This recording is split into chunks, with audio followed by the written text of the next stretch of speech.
Photography news has been a huge bummer. Parks, travel, sports, weddings, everything has been canceled. But there is some good news.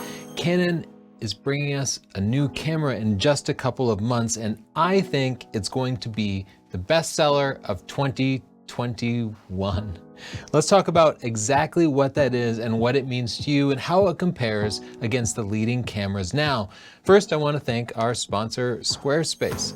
Whether you need a domain, website, or any kind of online presence like a photography portfolio, Squarespace makes it easy and beautiful. In just a few minutes with no computer knowledge at all, you can set up a gorgeous website that works equally well on computers, phones, and tablets. There's even mobile apps you can use for showing off your work, uploading new pictures, or viewing your analytics. Check it out right now at squarespace.com/Tony. Set your website up for free. If you love it, use the coupon code Tony for 10% off.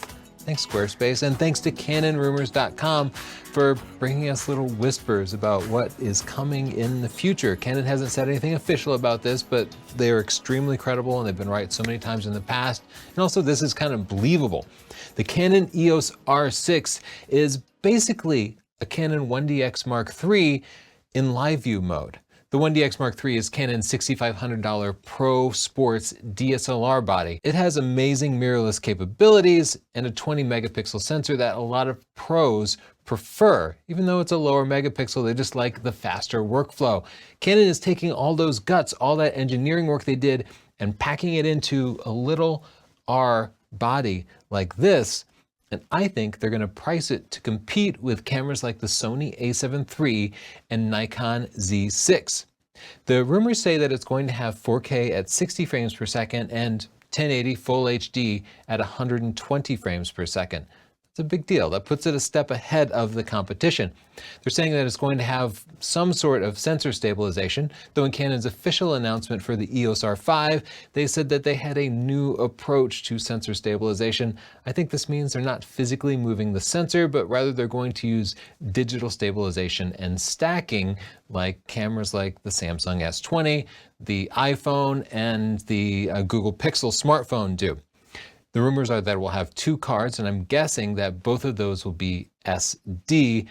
Here's the thing. They're calling it an R6, and in the name itself, they're indicating that it's going to be positioned lower than the Canon EOS R5. The R5 was parallel to the Canon 5D series, which was their high-end professional, and I suspect the R6 will be parallel to the Canon 6D, which was their entry-level full-frame camera, and typically priced around $1,600. So I think it'll be somewhere in that ballpark. It has less weatherproofing than the higher-end EOS R5, and Canon rumor says it could be a May announcement, but I think any sort of projections of future dates right now could be pushed off. Much of Japan, where they're doing the engineering, is going to be working from home right now, and to me that always means reduced productivity. So I also think the rumors of a June 2020 launch are probably going to be pushed back. Nonetheless, I do think we'll see it at some point in 2020, at least an announcement or a development announcement. It's also supporting the image.canon, at least I suspect it will, because the R6 supports this, and I think it's such a cool feature. This will allow your camera to constantly synchronize pictures to the cloud if you choose to allow it. Of course, you don't have to sign up for this, but if you do that, it can send it over directly to your computer or to Google Drive. That way, no matter where you are, your files are waiting. And even if somebody steals your camera, you know that wedding you just shot, all the files are safely backed up off-site. I think the EOS R5 is going to be positioned at that $1,999 price point where a lot of cameras launch. This puts it squarely up against the Sony a7 III, which is selling, well, more like $1,900 nowadays, though sometimes you see it at $1,800. The Z6 is selling right at $1,800 now after a steep price drop from launch, and the Panasonic S1 is even cheaper than that at $1,650. That's started out at more like $2,500. So these cameras have really come down in price. Let's take a look at how the R6 fits into the rest of the Canon R mirrorless lineup. We have at the entry level the $900 EOS RP, which we now own 7 of because we use them as video cameras and they work absolutely fantastic. The $1,600 EOS R, which is sort of for enthusiasts, and then the $2,500 EOS RA, which is that same EOS R camera, but with a specialized sensor that's better for astrophotography. That's a very specialized camera and will sell in very small numbers, and that's the only reason that it costs $2,500. The EOS R6 will fit right above the EOS R. It's a little hard. We'll compare them directly in a second. It is better in some ways and worse in others, but nonetheless, it's significantly newer and it has 2 card slots, so I feel like they're going to be positioning it as a pro camera. The EOS R5 will be their higher end pro camera for general use, everything ranging from event photography, portraits, weddings, commercial photography, and even some sports. And then at the high end, I think we'll see a future version of the EOS R5 with a very high resolution sensor. Maybe it's a 100 megapixel sensor. I'm hearing like 75 to 150 megapixels. So I think it's going to be some really high res sensor, similar to one of my favorite cameras of all time, the Canon EOS 5 DSLR, that had 50 megapixels long before 50 megapixels was cool. We don't have rumors of that yet. I just kind of expect to see something like that soon.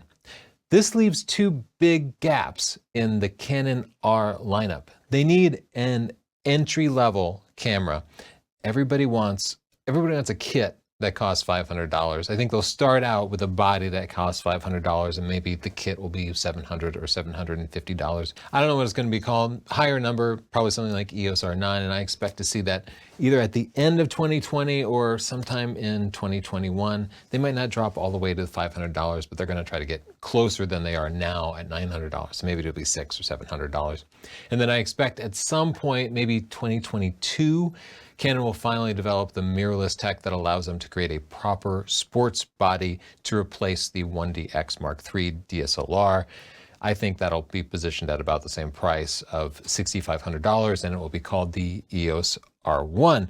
And then Canon will basically have a well-rounded lineup, and they'll just need to sort of rev and improve their existing bodies.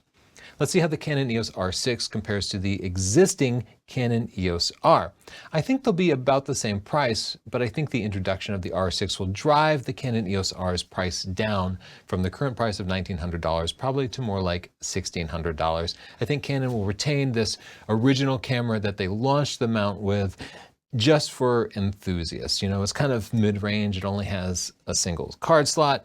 When this camera comes out, I'm sure the autofocusing will be so much more improved that it will make the EOS R's autofocusing seem antiquated. The EOS R had a really good sensor in it, a 30 megapixel sensor. The EOS R6 is rumored to only have 20. That seems a little weird because this is a pro body with 2 card slots, but a lower megapixel sensor. I think the way this will work out is Canon will take the guts of the high-end Pro 1DX Mark III body with 20 megapixels and position this as a great second body. They'll be like, this is the sensor that you love in your 1DX.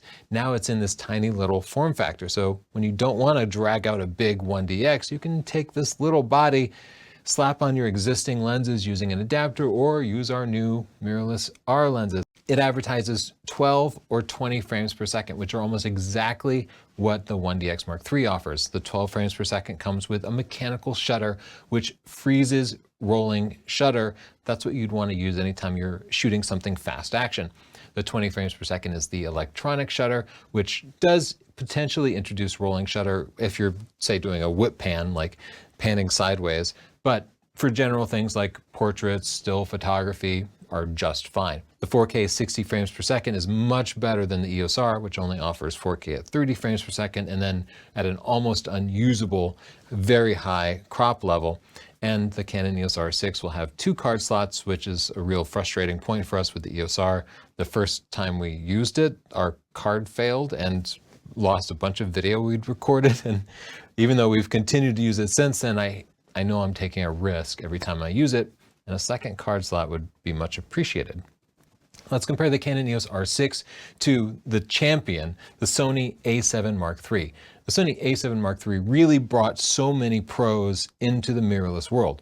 It launched at a ridiculously low $2,000 price point with 24 megapixels, 2 card slots, and a pretty good focusing system, as well as a pretty good 10 frames per second. And it's really what put Sony mirrorless on the map. So many SLR shooters, amateurs and pros alike, could finally pick up a reasonably priced body with a pretty good assortment of lenses and benefit in all the ways that mirrorless allows you to, like providing sensor stabilization and eye detect autofocus. It's been an absolute hero. It's always top of the sales charts. I think that's why Canon is going to directly target it with both capabilities and price with the EOS R6. You can see the EOS R6 is a lower megapixel at 20 versus 24, but those numbers sound so similar, I don't think many people will appreciate the difference. When we have compared 20 megapixel cameras to 24 megapixel cameras, you see the difference. That's substantial. But I don't see that people care. The frames per second with the R6 is higher at 12 with the mechanical shutter or 20 with the electronic shutter. The A7 Mark III is limited to 10 frames per second regardless of the type of shutter. The R6 will have twice the frame rate at 4K 60, and I do believe it will be full width. Sony currently has more mirrorless lenses for their E mount than Canon does for their R mount. But the Canon lenses are better. When we've tested them side by side, the Canon lenses tend to be sharper, and Canon has lenses that there is no Sony equivalent for, like the 50mm f1.2, like the 28-70 f2, and like the 85mm f1.2 that I'm filming this on. And as somebody who shoots both stills and video professionally for a living, those unique, fast, and sharp lenses, though they're expensive, they allow me to pretty easily distinguish my work from everybody else's, and pros will really appreciate those types of fast lenses that Sony does not currently offer. I know pros are chomping at the bit to use these cool new fast lenses, and we've just been waiting for Canon to really give us a pro body. I think the R6 will be the body that pushes everybody to the R mount. Compared to the Nikon Z6, which is now, of course, a little bit older and not as good, the Z6 is still at $1,800 and 24 megapixels, and both those will beat the R6. But the R6 has a 12 frames per second mechanical shutter and a 20 frames per second electronic shutter, substantially beating the Z6. Now, the Z6 in the real world never really achieved those numbers, not when it had to do any sort of autofocusing. It was always like very slow. We'll see how that actually works on the R6 in the real world when we get our hands on one. Be sure to subscribe to see that video. Of course, the R6 does 4K 60 instead of 4K 30, and everybody slammed the Z6 for only having one card slot, including us. It was a nice fast card slot, but it was still only one. And we really do miss that redundancy, and the R6 will give that to us. The Z6 has a top screen, whereas the R6 does not, for better or worse. I do like having a top screen so I can adjust the settings while the camera's on a strap around my neck without having to tilt it. But I like the Canon glass better than the Nikon glass. It just so happens that Nikon opted to start with more consumer-oriented, say, f1.8 primes and f4 zooms, whereas Canon decided to start with really high-end, expensive glass. So if you're looking for that high-end glass, the Canon EOS R system has it now. If you're shopping at the lower end of the range, the Nikon Z mount has it now. I know lots of people are going to be mad. They're going to say, why are you comparing it to the Sony a7 III and Nikon Z6? Those are like 2 years old now. You should be comparing it to the a7 IV. These are the cameras that exist right now. I'm sure I'm basing this on rumors, but I can't make up some fictionalized version of the next one of these. I have to have something to go on. So yeah, as soon as there's some shred of information about those upcoming cameras, that I'm sure will be released at some point, I will definitely compare them. So stay tuned for that. And thank you to our sponsor, Squarespace. Squarespace makes amazing websites very, very easy. If you're a big brain super nerd and you know all about CSS and HTML, you can do that. You can inject all of that fancy code into your website. And if you're not a big super nerd though, you can still make a beautiful website. You don't need any help. It's very easy to do. Just drag and drop. But they do have an excellent customer support team that will walk you through any problems. Like, you don't have to trust me. Just try it out. It's completely free, no credit card. Just go to squarespace.com/Tony, try it out for 14 days, set up your website. It's a great exercise. If you love it, use the coupon code Tony and you can get 10% off. In the comments down below, I would love to hear what you guys think of the R6, what you hope to see, what you're already disappointed in, and how you think the competition, Sony, Panasonic, Fuji, Nikon, how are they all going to respond to stay competitive? Thanks so much, and we'll see you soon. Bye.